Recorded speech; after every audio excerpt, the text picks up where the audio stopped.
Hello students, today we will see about standard 9th chapter 11 है reflection of light, जो कि हमारा subject है साइंस एंड टेक्नोलॉजी। सो ये लेसन में हमको बताया गया है कि मिरर्स, उसके टाइप्स और लाइट का रिफ्लेक्शन कैसे होता है। सो चलो स्टार्ट करते हैं। So we need polish surfaces for reflecting light.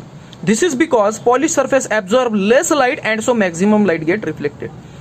कोई भी चीज़ का रिफ्लेक्शन अगर हमको करना होगा, यहाँ पर लाइट की बात हो रही है, तो कोई भी चीज़ हमें, सपोज लाइट है, उसको अगर हमें रिफ्लेक्ट करना होगा तो हमें एक पॉलिश्ड सरफेस चाहिए, बहुत ही स्मूथ सरफेस चाहिए। स्मूथ सरफेस क्या करेगा कि ज़्यादा से ज़्यादा लाइट रिफ्लेक्ट करेगा और कम से कम लाइट एब्जॉर्ब करेगा। सो साइंटिफिक लैंग्वेज में अगर देखा जाएगा तो surface which reflects light and creates clear image is called a mirror.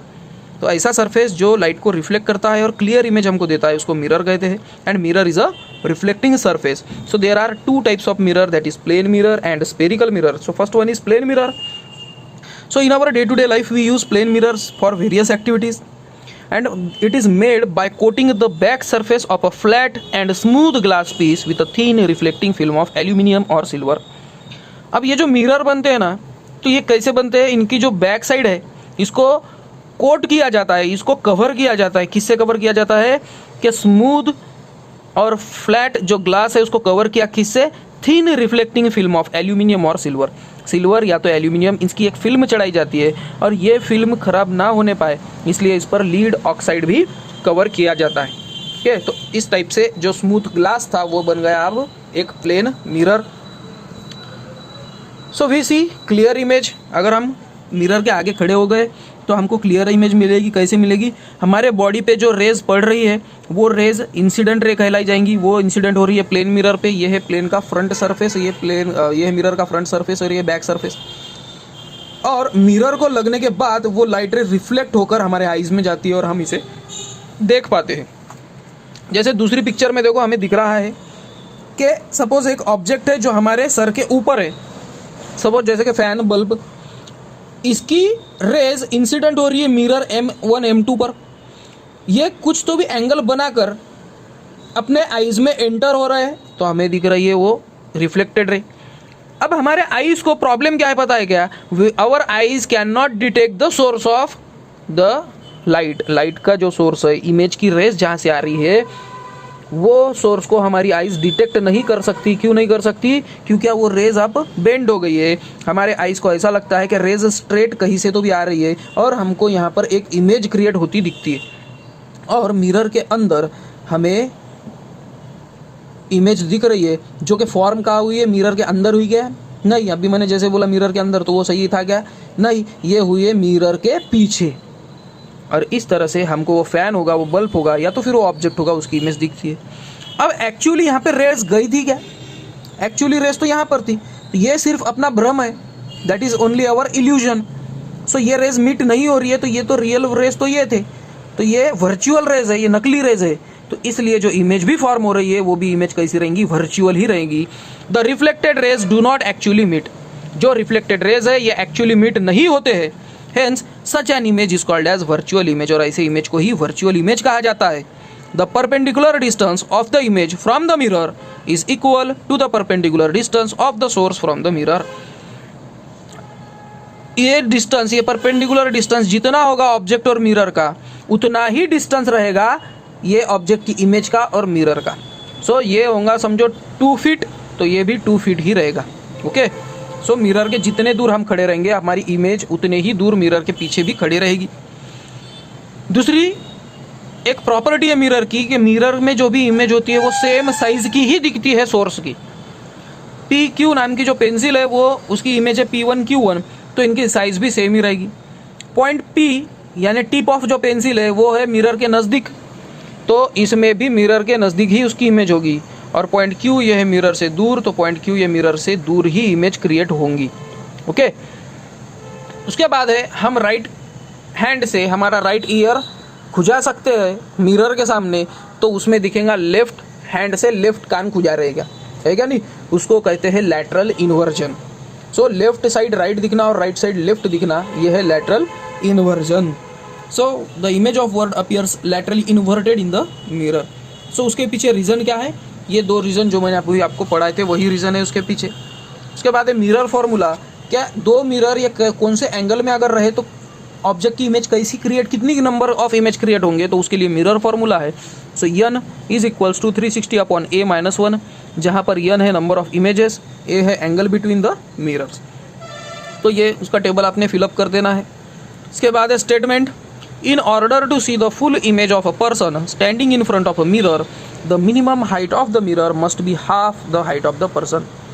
एखादा पर्सन होगा, उसको खुद की इमेज अगर देखनी होगी मिरर में, तो कम से कम मिरर की हाइट कितनी होनी चाहिए, half of the height of that person. वो पर्सन के हाइट के आधी तो भी उसकी मिरर की हाइट होनी चाहिए। तो उसके लिए हमको एक प्रूफ बताया गया है कि सपोज एक पर्सन है जिसका हेड है h, आईज है e और f उसके फीट है, यम n नाम की एक दीवार है जिसपे PQ नाम का एक मिरर लगाया गया है। तो सपोज R ये मिड पॉइंट लेते हैं हम HE का, यस ये मिड पॉइंट लेते हैं हम EF का। अब इनकी जो इमेज क्रिएट होंगी तो वो होंगी H डैश F डैश, और ये होगा परपेंडिकुलर सीधे सीधे R डैश। अब ये पूरी क्या पूरी इमेज कब क्रिएट हो रही है, PQ पर। तो ये देखो इमेज यहाँ पर क्रिएट होगी, जहाँ पे H क्या है हेड और F क्या है फीट। तो हेड भी दिख रहा है, फीट भी दिख रहा है, इसका मतलब पूरा के पूरा आदमी दिख रहा है। और इनकी मिड पॉइंट के इतनी हाइट है मिरर की, यानी कि अप्रोक्सीमेट ये हाइट कितनी है, कम है, आधी है। सो यहाँ से हमको प्रूफ मिलता है। दूसरी बात, यहाँ पर इतनी लिखकर भी है, तो ये लिखा हुआ तो मैं उतना एक्सप्लेन नहीं करूँगा, आपको एक जनरल आइडिया दिखा देता हूँ कि अब मिरर की हाइट कितनी होनी चाहिए। PQ is equals to RS, PQ is equals to RS ही क्यों होनी चाहिए, क्योंकि देखो ये रेक्टेंगल दिख रहा है PRPQS या तो PQRS, PQSR, ये रेक्टेंगल देखो ये स्ट्रेट है ना, तो ये हाइट है। अब इनकी जब मिल जा रही है हमको, तो हम लिख सकते हैं RS is equal to PQ। So RS is equals to PQ। RS को हम लिख सकते हैं RE प्लस ES, है ना, RE प्लस ES हम लिख सकते हैं ना। सो RE प्लस ES, RE मतलब क्या है, HE का हाफ, और ES किसका है, EF का half, is equals to PQ।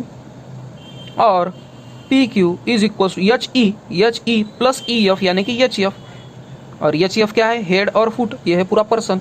So person के हाइट के हाफ भी अगर मिरर होगा तो उसकी पूरी हाइट दिखेंगी। उसके बाद है spherical mirrors. So plane mirrors तो हमने अभी देख लिया है। अब स्पेरिकल मिरर मतलब क्या है। सो जो मिरर्स को कर्व रहता है उसको कहते हैं स्पेरिकल मिरर्स। सो स्पेरिकल मिरर बनेगा कैसा। सो सपोज एक हॉलो मेटालिक या तो ग्लास का बोलो, हमने बॉल लिया और वो बॉल का एक पार्ट यानी कि टेनिस बॉल के साइज का सब सपोज शेप का, उसको एक साइड से आपने कट कर दिया, तो आपको स्पीयर का एक पार्ट आपने काटा, इसको स्पीयर बोलेंगे ना, स्पीयर का एक पार्ट आपने निकाला है, तो ये पार्ट क्या है, स्पेरिकल। और ये ग्लास हो गया स्पेरिकल ग्लास। और अगर इसका एक पार्ट आपने कोट कर दिया एक कलर से, तो ये क्या हो जाएगा, मिरर। तो ये हो गया स्पेरिकल मिरर। दूसरी बात, अगर आपको एग्जाम्पल देखना होगा तो स्पून, चमचा, तो स्पून भी एक एग्जाम्पल है स्पेरिकल मिरर का। अगर अंदर से आप देखोगे तो यहाँ पे भी आपको अपनी इमेज दिखेगी, बाहर से देखोगे तो यहीं पे भी आपको इमेज दिखेगी, ये भी स्पेरिकल मिरर ही हो गया, है ना। अब स्पेरिकल मिरर के दो टाइप है। सो फर्स्ट है concave mirror. If the inner surface of the spherical mirror is reflecting surface, अगर इनर सरफेस ही है रिफ्लेक्टिंग होगा, जैसे कि एग्जांपल देता हूं मैं फिर से स्पून का।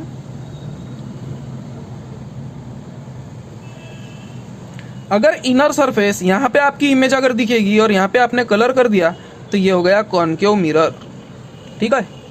So it is concave mirror. उसके बाद कॉन्वेक्स मिरर, अगर वही मिरर वही ग्लास का शेप लिया बट अब इधर से कोट कर दिया आपने कलर और इधर से आप उसकी इमेज दिख रही है, तो वो हो गया है convex mirror. If the outer surface of the spherical mirror is reflecting surface, अगर उस मिरर का आउटर सरफेस ये कवर कर दिया है, कोई रिफ्लेक्टिंग है, इनर सरफेस को कोट कर दिया है, तो उसको बोलते हैं कॉन्वेक्स मिरर। मेरे स्टूडेंट्स को मैं बोलता भी हूँ कि इसको याद कैसा रखना चाहिए।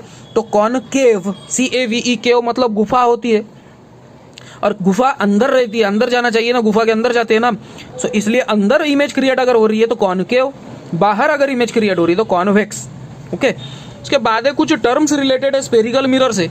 सबसे फर्स्ट है pole, the centre of the mirror surface is called its pole. तो मिरर जो स्पीयर का पार्ट था, उसका जो सपोज ये इतना पार्ट काट के आपने मिरर बना लिया इतना, उसका जो सेंटर रहेगा मिरर का वो कहा जाएगा पोल। सो पोल क्या है, वो मिरर का सेंटर। उसके बाद जो स्पीयर का ये सेंटर होगा उसको भी कुछ, ये जो स्पीयर का ये पार्ट है मिरर, उसका भी कोई ना कोई सेंटर होगा ही, तो उसको बोलते हैं centre of curvature. The centre of the sphere of which the mirror is a part. Sphere का ऐसा सेंटर जिसका मिरर एक पार्ट है, this called as centre of curvature of mirror, जहां पे सी नाम से इसको डिनोट किया जाता है। उसके बाद रेडियस ऑफ कर्वेचर। सो पोल और सेंटर ऑफ कर्वेचर को, या तो फिर मिरर के कोई भी पॉइंट को और सेंटर ऑफ कर्वेचर को ज्वाइंट करने वाली line, that is the radius of curvature. The radius of a sphere of which mirror is a part is called as radius of curvature. So CP, CA, फिर यहाँ पे CB भी ले लिया आपने, तो ये सब क्या हो जाएंगे, रेडियस ऑफ कर्वेचर। उसके बाद है principal axis, the straight line passing through the pole and the centre of curvature of the mirror is called as principal axis. एक ऐसी स्ट्रेट लाइन जो पोल और सेंटर ऑफ कर्वेचर से पास हो रही है, सो उसको कहा जाता है प्रिंसिपल एक्सिस।